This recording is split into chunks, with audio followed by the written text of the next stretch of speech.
ओम नमः शिवाय मोर स्नेहर छात्र छात्री माने दीपुसर ज्ञानी यूट्यूब चैनल को स्वागत करुछि।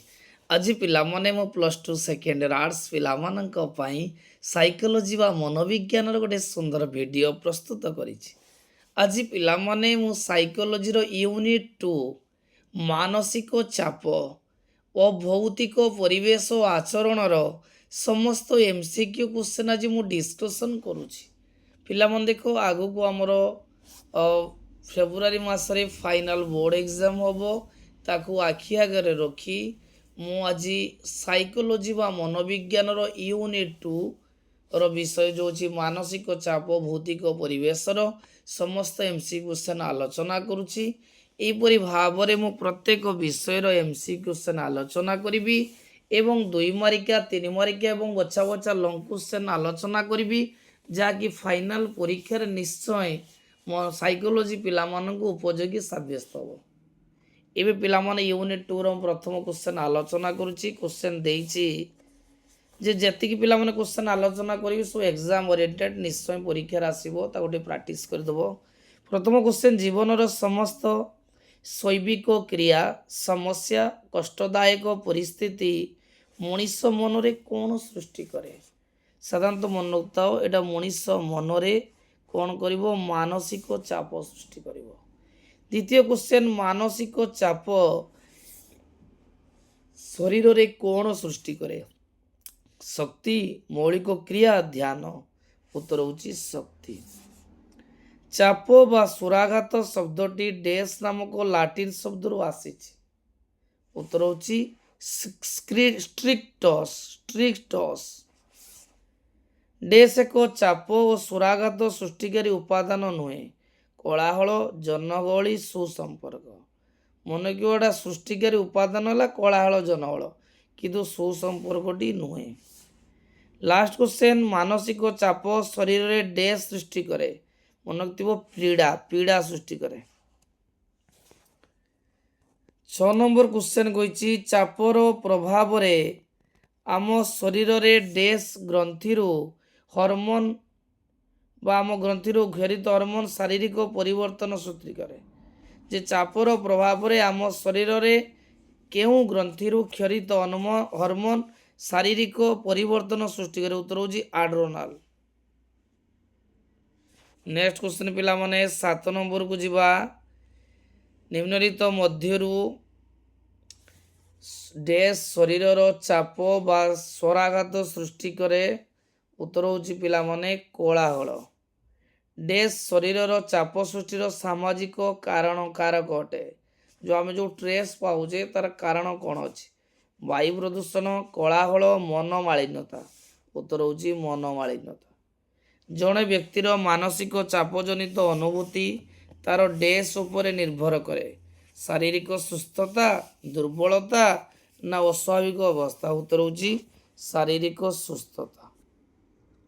ନେକ୍ସଟ କ୍ୱେଶ୍ଚନ୍ 10 ନମ୍ବର କହିଛି, ଶାରୀରିକ ଚାପ ଶରୀରର ଡେସ୍ ପରିବର୍ତ୍ତନ କରିଥାଏ? ଯେତେବେଳେ ମଣିଷ ବହୁତ ଷ୍ଟ୍ରେସ୍ ରୁହେ ସେତେବେଳେ ତାର ଅବସ୍ଥାର ପରିବର୍ତ୍ତନ ଘଟେ। ଡେସ୍ ଏକ ସାମାଜିକ ଚାପ ଅଟେ? ଭୂମିକମ୍ପ, ବନ୍ୟା, ପରିବାରରେ କାହାର ଅସୁସ୍ଥତା? ମନେ ରଖିଥିବ, ପରିବାରରେ କାହାର ଅସୁସ୍ଥତା ହେଉଛି ସାମାଜିକ ଚାପ। ମାନସିକ ଚାପ ଶରୀର ଉପରେ କେତେ ପ୍ରକାର ପ୍ରଭାବ ସୃଷ୍ଟି କରିପାରେ? ନା 4 ପ୍ରକାର ପ୍ରଭାବ ସୃଷ୍ଟି କରିପାରେ। ନେକ୍ସଟ କ୍ୱେଶ୍ଚନ୍, ଯେ ଅତ୍ୟଧିକ ମଦ୍ୟପାନ ବା ଡ୍ରଗ୍ସ ଗ୍ରହଣ କରିବା ଚାପ ବା ସ୍ୱରାଘାତର ପ୍ରଭାବ ଅଟେ? ଏଟାକୁ କେଉଁ ଚାପ ବୋଲି ଆମେ କହିବା? ଏଇଟା ହେଉଛି ପିଲାମାନେ ହେଉଛି ବ୍ୟବହାରିକ। ଡେସ୍ ମାନସିକ ଚାପର ଭାବ ପ୍ରବଣିତ ଜନିତ ପ୍ରଭାବ ଅଟେ? ରକ୍ତଚାପ ନା ହୃତ୍ସ୍ପନ୍ଦନ ବୃତ୍ତି? ମନେ ରଖିଥାଅ, ମାନସିକ ଚାପର ଭାବ ପ୍ରବଣ ଜନିତ ପ୍ରଭାବ ହେଉଛି ରକ୍ତଚାପ। ମାନସିକ ଚାପ ଯୋଗୁଁ ଶତକଡ଼ା ଡେସ୍ ଭାଗ ଶାରୀରିକ ଅସୁସ୍ଥତା ହୋଇଥାଏ? ନା 50ରୁ 70। ରକ୍ତରେ ଥିବା ଡେସ୍ ଆଣ୍ଟିବଡି ସୃଷ୍ଟି କରେ? ନା WBC। ଡେସ୍ ଭୌତିକ ଚାପର ଅନ୍ତର୍ଭୁକ୍ତ ନୁହେଁ? ଦ୍ୱନ୍ଦ୍ୱ, ଅନ୍ତର୍ନିହିତ ଚାପ, ଅସ୍ୱାଭାବିକ ମୃତ୍ୟୁ। ଉତ୍ତର ହେଉଛି ଅସ୍ୱାଭାବିକ ମୃତ୍ୟୁ। 8 ନମ୍ବର କ୍ୱେଶ୍ଚନ୍, ଡେସ୍ ଏକ ଚାପ ସୃଷ୍ଟିକାରୀ ଉପାଦାନ ନୁହେଁ? ଅତ୍ୟଧିକ ତାପମାତ୍ରା ଏଇଟା ଚାପ ସୃଷ୍ଟି କରିବ। ଶୀତଳ ପବନ ଚାପ ସୃଷ୍ଟି କରିବ। ଏକ୍ସ ରାଏ ମନେ ରଖିବ, ଶୀତଳ ପବନଟା ମାନେ ଚାପର ଉପାଦାନ ନୁହେଁ। ଡ୍ୟାସ୍ ମାନେ ଶାରୀରିକ ଅସୁସ୍ଥତା ସୃଷ୍ଟି କରନ୍ତି। ଜୀବାଣୁ, ଭୂତାଣୁ, ବୀଜାଣୁ। ଉତ୍ତର ହେଉଛି ବୀଜାଣୁ। ମାନସିକ ଚାପର ନିୟନ୍ତ୍ରଣ ପାଇଁ ଏଣ୍ଡଲର ଓ ପାର୍କର ପ୍ରକାର କୌଶଳ ପ୍ରବର୍ତ୍ତନ କରିଥିଲେ। ମାନସିକ ଚାପର ନିୟନ୍ତ୍ରଣ ପାଇଁ ଏଣ୍ଡଲର ଓ ପାର୍କର 3 ପ୍ରକାର କୌଶଳ ପ୍ରବର୍ତ୍ତନ କରିଥିଲେ। ନେକ୍ସଟ କ୍ୱେଶ୍ଚନ ପିଲାମାନେ ଯିବା।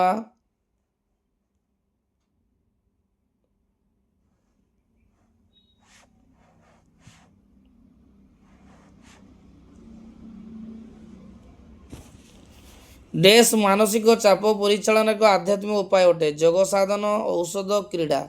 ନା ଉତ୍ତର ହେଉଛି ଯୋଗ ସାଧନ।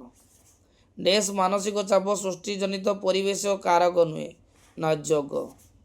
ସୁସ୍ଥ ମାନସିକତା, ଉତ୍ତମ ସ୍ୱାସ୍ଥ୍ୟ ଓ ଶରୀର ପାଇଁ ଆବଶ୍ୟକ ଶକ୍ତି ନିମନ୍ତେ ଡ୍ୟାସ୍ର ଆବଶ୍ୟକତା ରହିଛି। ନା ସୁଷମ ଖାଦ୍ୟର ଆବଶ୍ୟକତା ରହିଛି। ମନୁଷ୍ୟ ଓ ପରିବେଶ ସମ୍ବନ୍ଧୀୟ କ୍ଷେତ୍ର ତତ୍ତ୍ୱ ପ୍ରତିରୂପ ଡ୍ୟାସ୍ଙ୍କ ଦ୍ୱାରା ପ୍ରସ୍ତାବିତ ହୋଇଥାଏ। Albert ଲିଉଇନ୍ cattle. ଉତ୍ତର ହେଉଛି ଲିଉଇନ୍। ଡ୍ୟାସ୍ ପ୍ରଦୂଷଣ ଏକାଗ୍ରତା ନିମନ୍ତେ କ୍ଷତିକାରକ। କେଉଁ ପ୍ରଦୂଷଣ ଏକାଗ୍ରତା ନିମନ୍ତେ କ୍ଷତିକାରକ? ଉତ୍ତର ହେଉଛି ଶବ୍ଦ ପ୍ରଦୂଷଣ। ପରିବେଶ ମନୋବିଜ୍ଞାନ ଡ୍ୟାସ୍ ପ୍ରଭାବକୁ ଅଧ୍ୟୟନ କରେ। ଉତ୍ତର ହେଉଛି ଉଭୟ ପରିବେଶ ଉପରେ ମନୁଷ୍ୟର ଓ ମନୁଷ୍ୟ ଉପରେ ପରିବେଶର।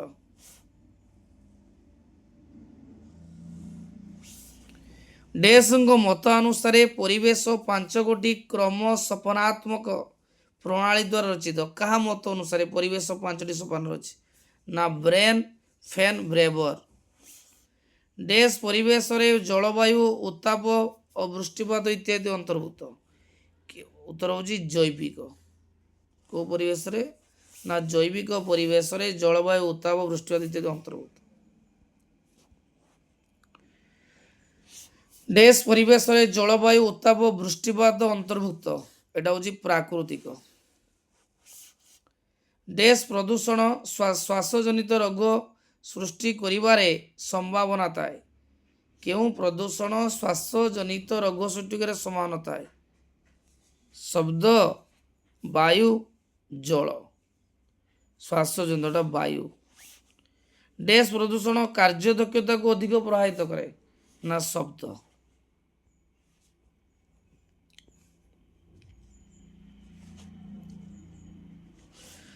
ଡ୍ୟାସ୍ କ୍ରୋଧ ଓ ଆକ୍ରମଣାତ୍ମକ ମନୋଭାବକୁ ପ୍ରଭାବିତ କରେ। ଜନଗହଳି, ଜଳ ପ୍ରଦୂଷଣ, ବାୟୁ ପ୍ରଦୂଷଣ। ଉତ୍ତର ହେଉଛି ଜନଗହଳି। ଶୀତଳୀକରଣ ପ୍ରକ୍ରିୟା ନିମନ୍ତେ ଡ୍ୟାସ୍ ଗ୍ୟାସ୍ ଅଧିକ ଆବଶ୍ୟକ ହୁଏ। Methane, chlorofluorocarbon, nitrous oxide. ଉତ୍ତର ହେଉଛି କ୍ଲୋରୋଫ୍ଲୋରୋକାର୍ବନ। ଡ୍ୟାସ୍ ପ୍ରଥମେ ସବୁଜ ଗ୍ରହ ପ୍ରଭାବର ନାମକରଣ କରିଥିଲେ। ଯେ ସବୁଜ ଗ୍ରହ ପ୍ରଭାବର ନାମକରଣ କିଏ କରିଥିଲେ? ଉତ୍ତର ହେଉଛି ଫୋରିୟର। କିଏ? ନା ଫୋରିୟର କରିଥିଲେ। ଡ୍ୟାସ୍ ପ୍ରଥମେ ଉତ୍ତପ୍ତ ଦ୍ୱୀପ ପ୍ରବାହ ସମ୍ପର୍କରେ ଅନୁଧ୍ୟାନ କରିଥିଲେ। ଲୁଇନ୍, ଫୋରର, ଲୁକ୍ ହେୱାର୍ଡ। ଉତ୍ତର ହେଉଛି ଲୁକ୍ ହେୱାର୍ଡ। ସଂସ୍କୃତି ଏକ ଡ୍ୟାସ୍ ଅଟେ। ଜନ୍ମଗତ, ଶିକ୍ଷାଗତ।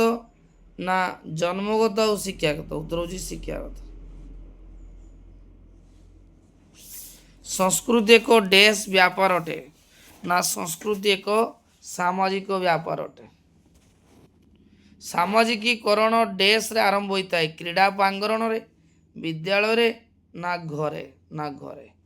ଡ୍ୟାସ୍ ସାମାଜିକୀକରଣର ମାଧ୍ୟମ ନୁହେଁ। ନା ଜଳ।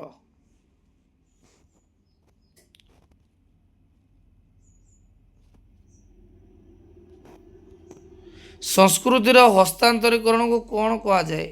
ନା ସାମାଜିକୀକରଣ କୁହାଯାଏ। ମୂଲ୍ୟବୋଧ, ନୀତି ଆଦର୍ଶ, ପରମ୍ପରା ପ୍ରଭୃତି ଡ୍ୟାସ୍ ସଂସ୍କୃତି ଦୃଷ୍ଟାନ୍ତ। ନା ଅବୈଧିକ। ଡ୍ୟାସ୍ର ସଂସ୍କୃତି ବ୍ୟକ୍ତିଗତ ଉପରେ ପ୍ରତିଷ୍ଠିତ। ଆମେରିକା।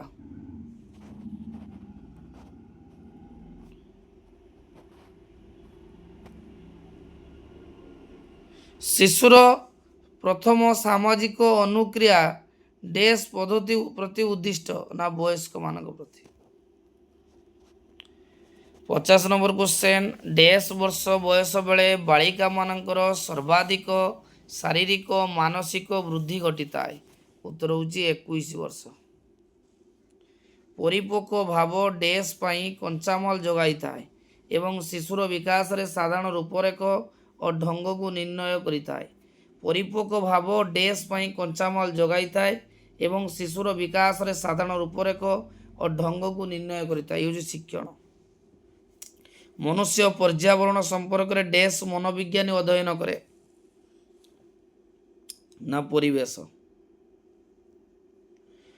भूभाग तापमान तथा वर्षा इत्यादि डैश परिवेश अंतर्भुत ना प्राकृतिक। सजीव उपादान मान को नहीं कौ परिवेश घटित होता है ना जैविक परिवेश घटित होता है। डैश परिवेश अंतर्गत मानदंड रीतिनीति तथा सामाजिकरण प्रक्रिया इत्यादि आसीता है ना सामाजिक और सांस्कृतिक। मनुष्य एवं तार मानसिक परिवेशर संपर्क को डैश जीवन क्षेत्र नाम रे नामित करिसेंती। पिला माने परीक्षार सबुबले आसे लेविन कहिसेंती। निर्जीव उपादान मान को नहीं केउं परिवेश घटित होता है ना भौतिक। प्रतिमान और रीतिनीति केउं परिवेश अंतर्भुक्त होता है ना सामाजिक। शक्ति उत्पादन केन्द्र केउं गैस निर्गत हुए ना शक्ति उत्पादन केन्द्र सल्फर डाइऑक्साइड निर्गत हुए। डैश प्रदूषण कारण मनोजोग कम होता है ना शब्द। शब्दर परिमाण एक को डैश कह पिला माने परीक्षार सब आसे जे शब्दर परिमाण एक कौन कदी ना डेसिबल। डैश मस्तिष्क एवं हृदय को अधिक मात्रा रे अम्लजान ग्रहण करिबारे बाधा पहुंचाई थाए ना उत्तर होची कार्बन मोनोक्साइड। देखो पिला माने आज मो यूनिट 2 रो समस्त एमसीक्यू क्वेश्चन आलोचना कली। परवर्ती वीडियो रे मध्य आहुरी एमसीक्यू क्वेश्चन नहीं आसीबी। निश्चय पिला माने वीडियो को लाइक करिवो एवं चैनल को सब्सक्राइब करिवो जादर कि मते भी खुशी लागिवो। मु आहुरी मध्य साइकोलॉजी रो वीडियो बनेबी।